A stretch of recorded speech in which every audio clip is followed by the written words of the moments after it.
Sobrang LT mag-Fred rin eh, no? Sobrang tigas mo na, sobrang sakit mo pa, nakaka-enjoy talaga siya gamitin, pre, sinasabi ko sa'yo. Tingnan mo, kunyari, basta magpapa-low health ka lang. Tapos kapag low health ka na, BANG! Nawawala na sila sa mapa, pre, pag natatamaan sila nung gitna nung ultimo, pre, edit nyo nga to, lagyan nyo nga ng mga memes, yung ano, yung maraming memes, pre, gawin nyo ito ha, lahat ng clips dito, mute nyo na lang yung voice over ko, edit nyo lahat ng clips dito, tapos pataasan kayo ng views.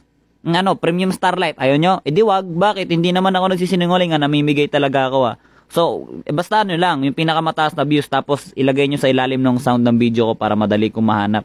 Kasi tinatamad ako mag-edit kasi masyadong ano yun masyadong time consuming yun Marami naman dito mga mga clips ayan, gamitin nyo na lang yung mga tingnan mo yan. Tingnan mo to, makinig kang maigi, makinig yung mata mo Nyew, bam! Diba? Wala na, pre.